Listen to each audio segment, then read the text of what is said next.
Look at all those fish. Wow. Tell me you could see those fish. I hope you could. Yeah, you're right, because the water is so clean. And that is amazing because we had 2 days of rain, and this is just a little over a day after 2 days of rain, right? I gave it a little bit of time before it came out. It was really windy yesterday anyway, so we let it rest yesterday. So today we have a nice level of water up here in this drainage ditch. We have clear, clean water. Well, fairly clean and fairly clear. We have fish down there. There's some bluegill and some big cichlids. Are there bass? I guarantee there are bass. So tomorrow is a front coming through, right? It's gonna get nice and cool, not too cold, but it's gonna get down in the 60s, and there's gonna be some strong north wind. It's what's gonna keep Hurricane Milton from coming here. That looks like it's going to be another big storm, and it's gonna hit Florida. Just getting really hit hard in that area this year by really big storms. Let's see what we can catch here. Right here I have 2 bass rods. Up at the bike I have other rods as well, but I brought 2 bass rods, and we're gonna go for something that I don't usually go for. We're gonna go for a very light colored bait, fired up, I would say. But you could argue with me and say that's not truly fired up. This is a scope shad by Yamamoto. It's like a 3-inch swim bait. See that? You can see it better now. I have this on a 1/16 ounce slip weight with it pegged, and that's just a 1 offset worm hook. Let's see if this produces some there we go. That works. First time, no. Second time, yes. Let's see if we can get a reaction strike. Hopefully it's not too fired up. We're gonna bring it through where these cichlids and other things are holding. See if we get them to follow it. It's like right, oh, they're just ducking out of the way. Yeah, some are coming in to check it out.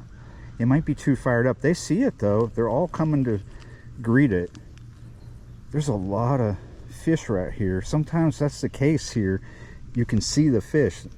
It's about 1.5 foot of water right there. You can see the drop off too. It's right here. And there's a bigger fish right there at the drop off. I don't know what that is. It's not a cichlid. It's always amazing when you can see the fish you're targeting. It's one of the reasons why I want to go up north, because fishing gin clear water is a challenge. And this is not gin clear, but it is amazingly clear. There's a big cichlid checking it out. It might be too dark down there for this. The water might be stained too much for this color, but they do see it. Back in there might be where we actually get a hit, because we were able to do a long cast and it's dark back there. It is just a little after 4:30. We do have a little bit of overcast, but unfortunately the sun is on us.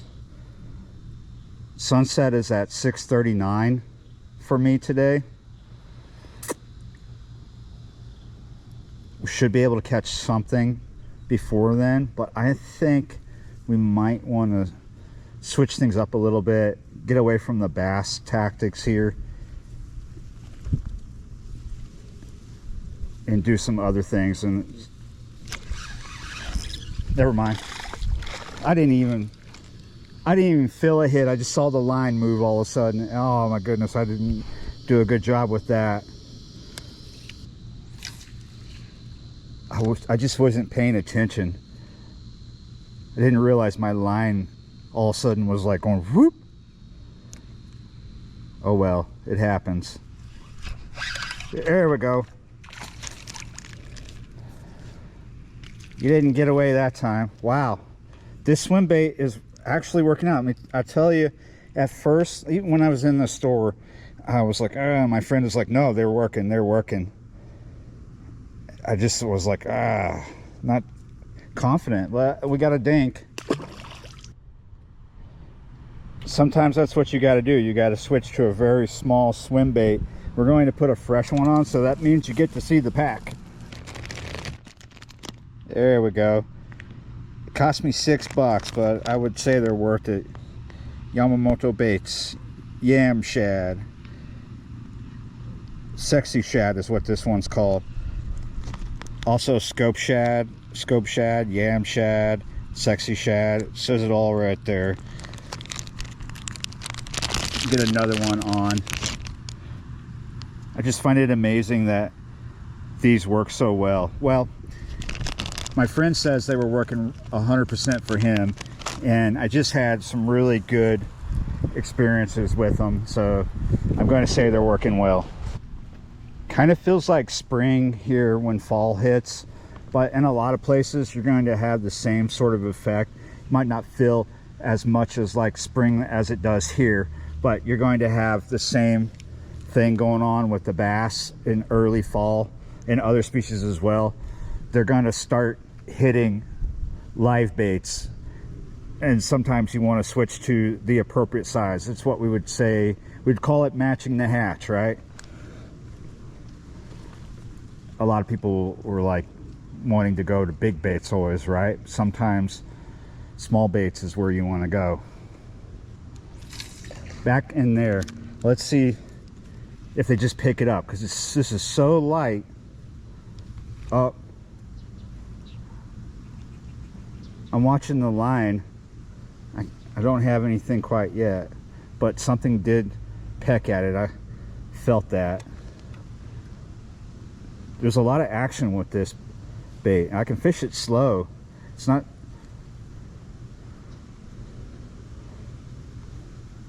very heavy. I'm getting sidetracked because I'm watching all these cichlids cruising around it.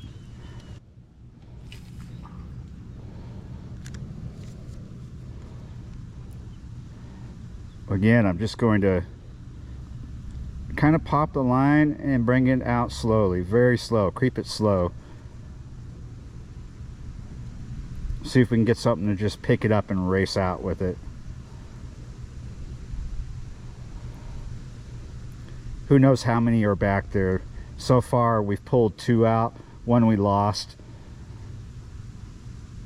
There could be multiple back there. I don't know enough about the water back there. I don't know how far back it goes, if the depth changes. I think the depth changes at one point, but I don't know how much further it goes after that. I mean, it's not like this huge tunnel goes for miles back there, right? It shrinks, I believe. The size of the pipe, the diameter of it is going to shrink as you follow it back. So only so many fish could be back there then. Let's try an open water cast here. Where did we go? Oh, we kind of went into the grass, into the bushes. We're a little sheltered where I'm standing, but out away from this location, there is the wind. The wind is fluctuating from 10 to 12 right now. We're a little protected from it, but not 100%, right? So let's try to cast out there again without letting the wind put the line in the grass. There we go. We're going to work along that point. Hopefully we didn't spook on our first foible.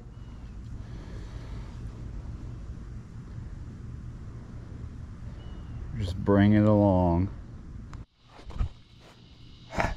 Shoot.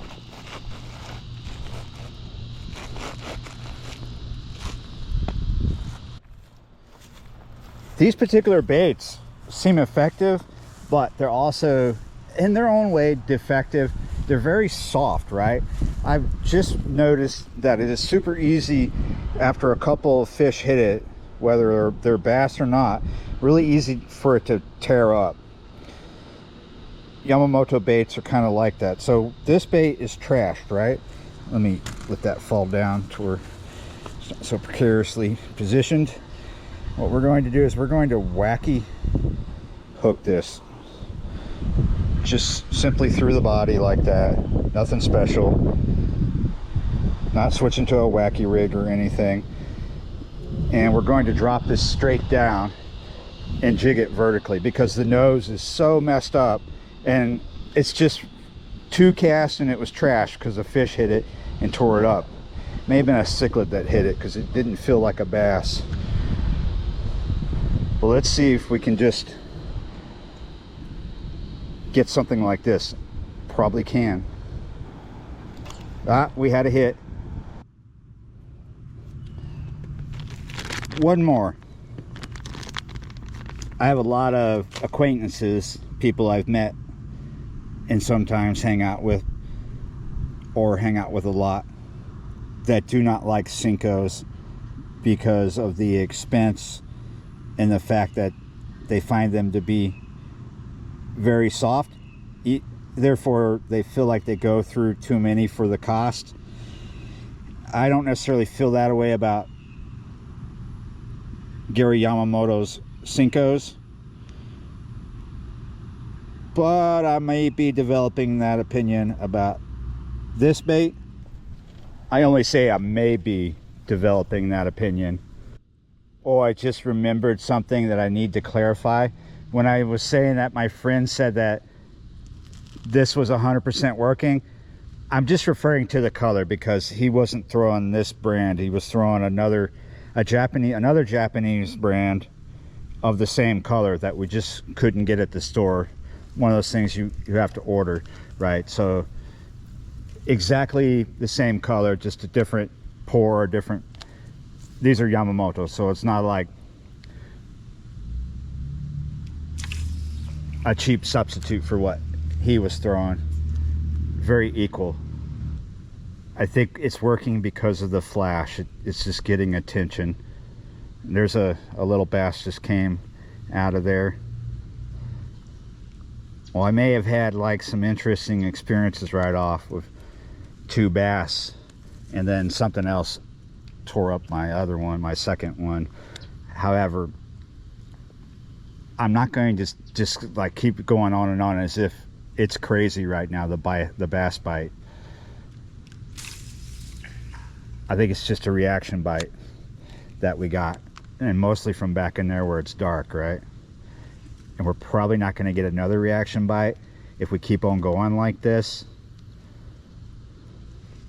Oh, maybe we will. We had a hit there. I felt it. Something small hit us. Let's see, are we tore up? We are not tore up.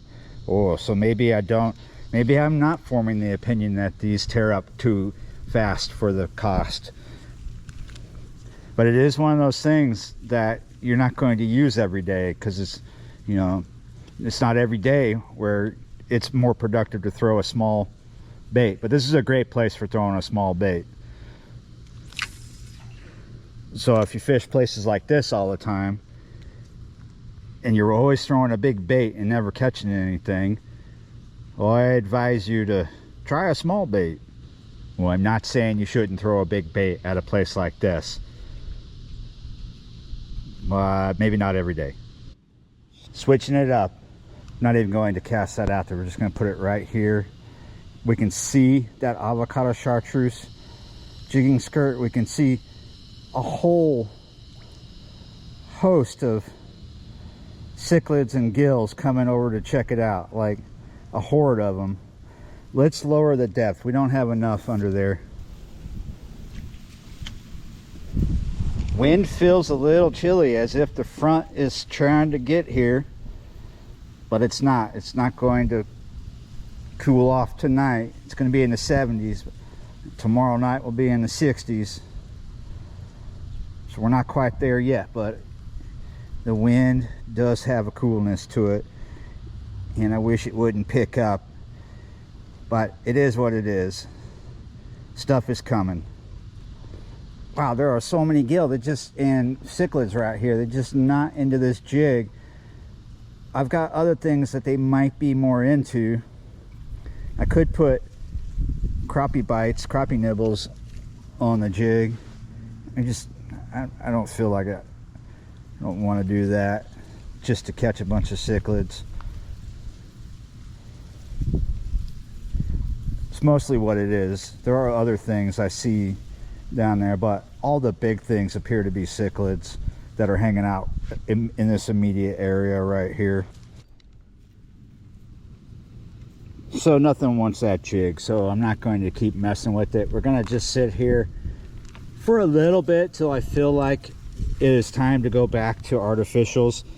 We're going to just soak a worm in, catch a bunch of little things, show them off to the camera. You never know, we might get something interesting.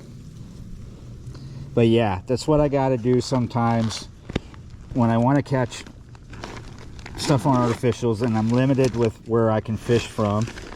Kind of wanted to focus on this area right here, so I'm stuck. And it's just not hot yet, but in about an hour it will be. But there are things to catch, and I'm going to catch them.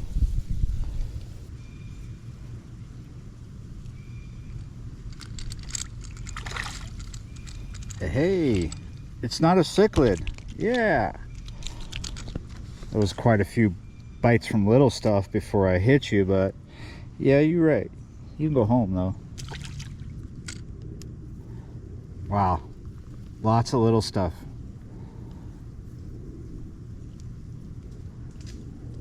I feel like we're gonna go through some worm here. There's a lot of fish right here. Bam. Seems like a lot of the gills, not just because I've caught two of that size, but I've been seeing that size down there because the water's so clean. Seems to be a lot of them of that size. Now, maybe away from this area there are bigger ones. There are bigger fish down here, like I was saying many times now, over and over. Bigger fish seem to be cichlids, and we're probably going to get one. We are definitely getting stripped quickly though. There's not much I can do about that. I'm dropping this bait down into a massive horde of hungry fish. It's surprising that they weren't attacking the succulate jig. They were curious, checking it out, but very precocious about it. Checking it out, very cautious, right? Well, there's a bigger one. Look at that. It's not much bigger, but there's quite a bit down there.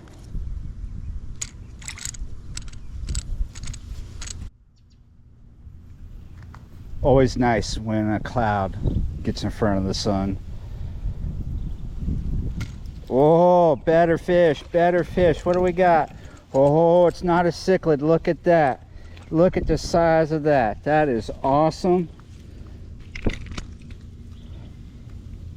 That's a gill. Oh, no, no, no, it's not. But that is nice.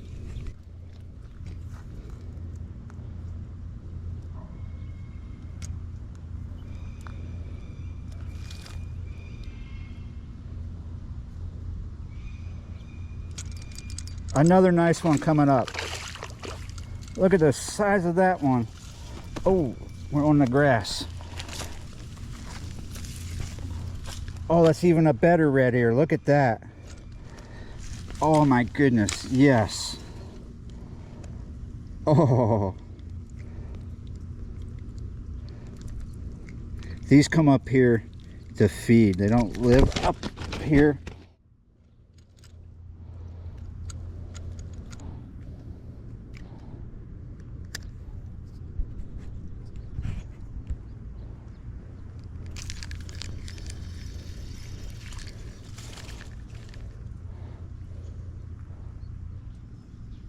Brought down my little dock shooter. We're under a cork now with the worm.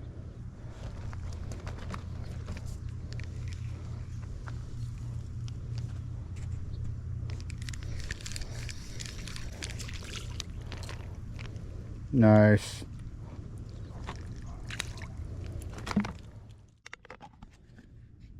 Pretty happy that my skepticism of those Yamamoto swim baits got washed away. I just don't think we're going to do very well with them. We might here soon. I mean, in as far as this session goes, like today, I don't know how well of a bass bite we're ever going to see this afternoon. And we might actually just not see if it ever gets better, because I am quite happy to sit here and fish a worm, catching nice red ears and bigger bluegill. I'm starting to get the bigger bluegill. I was just thinking how amazing it is that I've not caught one cichlid.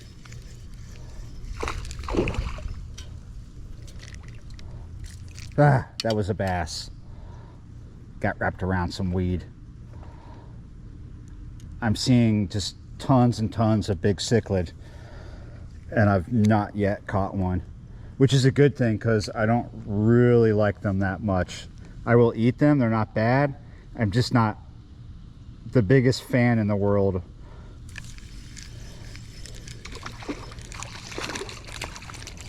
And speak of the devil, there we go.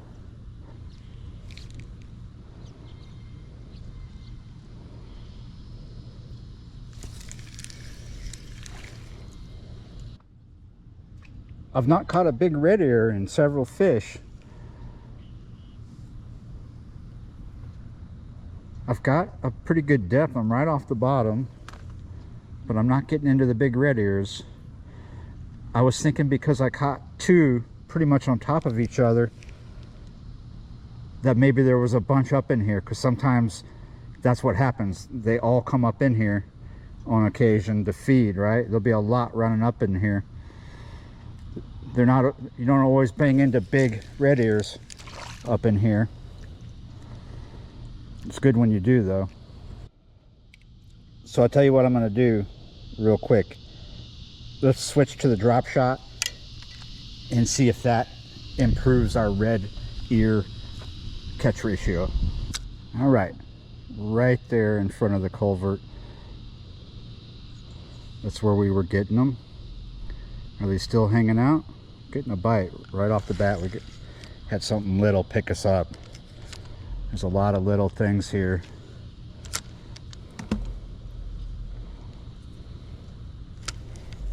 Again, something little picked up the bait and ran with it. There we go. Little bass.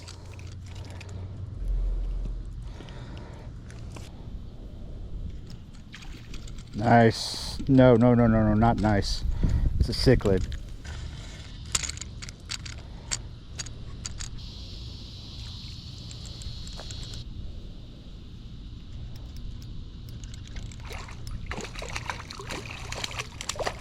That is a massive cichlid. My goodness. Wow. Look at the size of that. Look what's in my worm thing. That's a hungry fish. Came up here and got in there just to eat. Yeah, I don't think I'm going to get back to the bass thing in this video, because we're about to lose light eventually. We're getting there, right? Well, I could just go back on my words and just get it done. Look how pink his belly is. Nice. Then again, if I switch to bass, I may stop catching big fish. That was a cichlid right there. I'm looking for the, see if we can get it, bang into another red ear.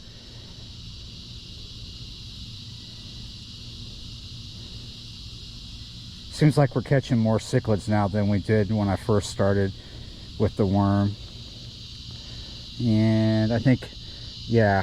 So one of the things I need to point out, what just did that?